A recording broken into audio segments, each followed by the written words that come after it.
Baik, selanjutnya ada materi kontak antara tari wayang Priangan dengan beksan dan petilan Jawa. Dalam perkembangannya di Surakarta, repertoar itu disebut petilan atau wireng atau bekas, sedangkan di Yogyakarta disebut petilan atau beksan. Adapun di Priangan, semua jenis repertoar baik yang berbentuk duet maupun solo disebut sebagai tari wayang.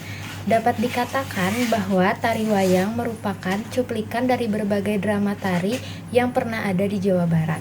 Baik cuplikan berupa duet yang menggambarkan perang ataupun solo yang merupakan kiprahan seorang kesatria atau raja yang sedang jatuh cinta.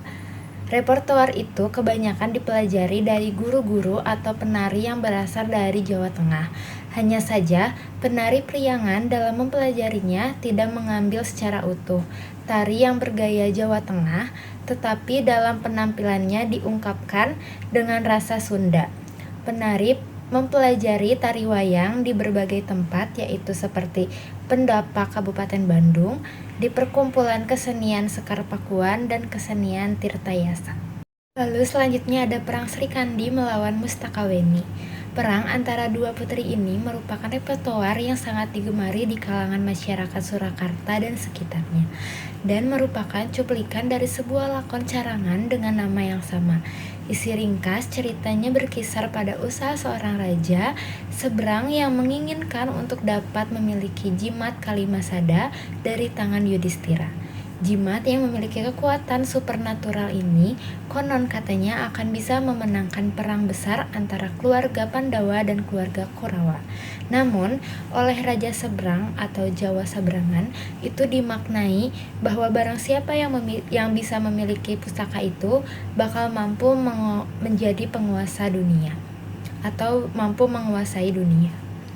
Lalu tari wayang Srikandi melawan Mustakaweni hanya menggambarkan perang antara kedua putri ini, tetapi tak ada keluar sebagai pemenang. Jadi memang tidak ada yang menang. Lalu apabila lakon ini dilanjutkan, Mustakaweni baru berhasil ditundukkan setelah ia berhadapan dengan Arjuna yang melawannya dengan rayuan yang dahsyat. Lalu dalam upaya untuk mendapatkan pusaka sakti itu, adik perempuan sang raja ditugaskan untuk mendapatkan pusaka tersebut dari keluarga Pandawa. Selanjutnya ada tari Panji, tari wayang sebagai repertoar solo yang menggambarkan Panji. Dari cerita roman Panji ini menampilkan tokoh utama roman ketika ia sedang gandrung kepada calon pendampingnya, yaitu Chandra Kirana. Karena pada suatu ketika ia terpisah dengan putri pujaannya ini, dalam tarian solo ini digambarkan bagaimana Panji berhias diri seperti bila ia akan berjumpa dengan kekasihnya. Panji yang akan tampil sebagai repertoar tari wayang ini, ia tidak mengenakan topeng, karena dalam repertoar ini ia sedang dirundung asmara.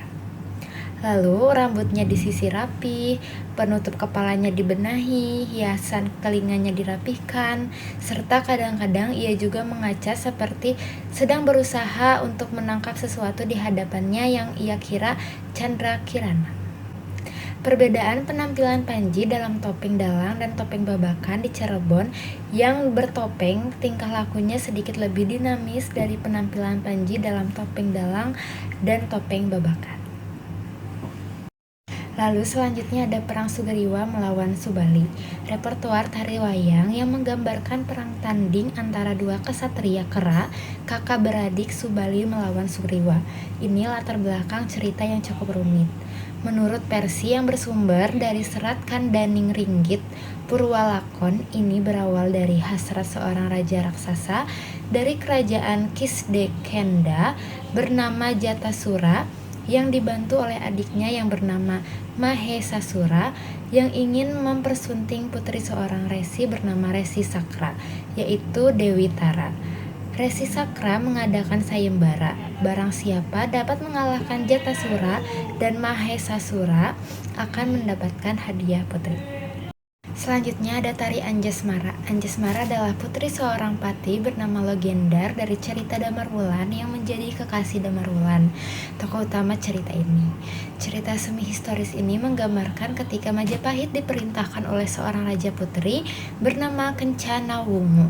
Keadaan kerajaan yang mulai sudah tidak begitu kokoh sepeninggalan Gajah Mada itu memberikan peluang kepada kadipaten-kadipaten yang berada di bawah kekuasaan Majapahit beramai-ramai mengadakan pemberontakan.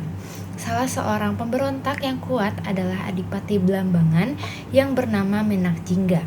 Menak Jingga digambarkan sebagai seorang adipati yang berwajah buruk, bahkan bila berjalan pun ia selalu tampil seperti pincang.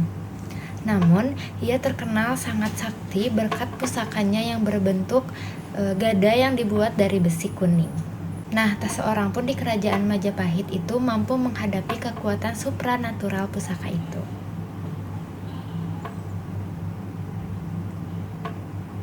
Lalu selanjutnya ada tari Jayengrana. Jayengrana adalah tokoh utama dalam cerita Menak yang bernuansa Islam. Banyak lakon Menak yang menggambarkan bagaimana Jayengrana berperang melawan raja-raja yang memang masih kafir untuk bersedia memasuki agama yang percaya kepada Tuhan Yang Maha Esa.